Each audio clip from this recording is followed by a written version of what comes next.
திரும்பிய Sunita Williams, Butch Wilmore உட்பட 4 விண்வெளி வீரர்கள். விண்வெளி நாயகி சுனிதா வில்லியம்ஸை வரவேற்று கொண்டாடிய இந்திய மக்கள்.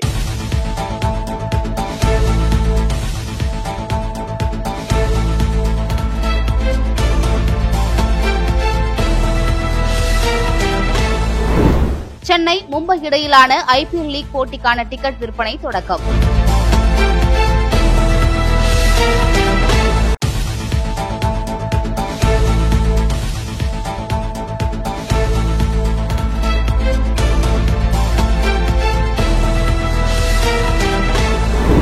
சிந்து சமவெளி நாகரிகத்தை முதலில் வெளிப்படுத்திய சர் ஜான் ஹியூபர்ட் மார்ஷலின் திருவுருவ சிலையை திறந்து வைத்தார் முதலமைச்சர் மு க ஸ்டாலின்.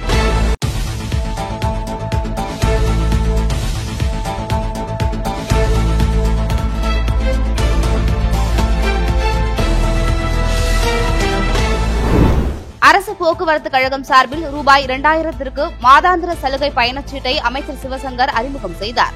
இதே கட்டணத்தில் AC பேருந்துகள் உட்பட அனைத்து பேருந்துகளிலும் பயணம் செய்து கொள்ளலாம்.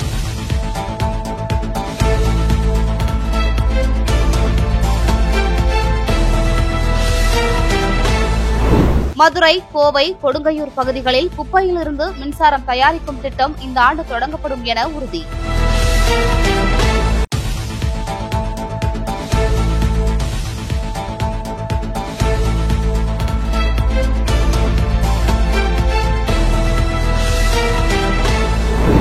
சர்வதேச விண்வெளி நிலையத்திலிருந்து வீரர்கள் பத்திரமாக பூமிக்கு அழைத்து வந்த ஸ்பேஸ் எக்ஸ் நாசா குழுவிற்கு எலான் மஸ்க் வாழ்த்து. திட்டத்திற்கு முன்னுரிமை அளித்த அமெரிக்க அரசுக்கு நன்றி எனவும் பதிவு.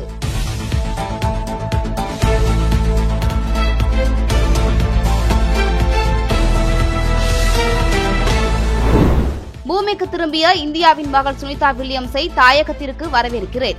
சுனிதா வில்லியம்ஸின் மன உறுதியும் துணிச்சல் மிகுந்த பயணமும் பல நூற்றாண்டுகளுக்கு உத்வேகம் அளிக்கும் கதையாக இருக்கும். பிரேமலதா விஜயகாந்த் வாழ்த்து.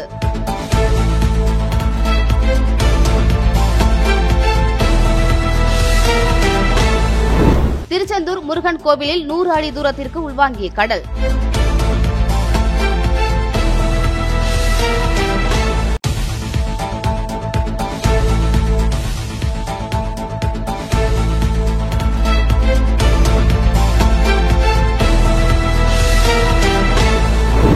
திருப்பரங்குன்றம் சுப்பிரமணிய சுவாமி திருக்கோவிலில் பங்குனி பெருவிழா கோலாகலம். பல்லாயிரக்கணக்கான பக்தர்கள் தேரை வடம் பிடித்து இழுத்து சுவாமி தரிசனம்.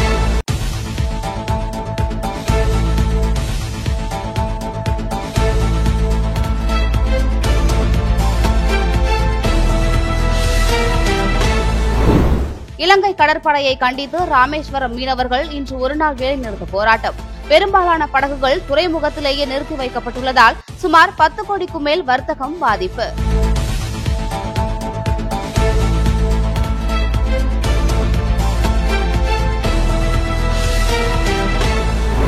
விராட் கோலியின் கோரிக்கையை ஏற்று இந்திய கிரிக்கெட் வீரர்களுக்கான கட்டுப்பாடுகளை தளர்த்தும் BCCI.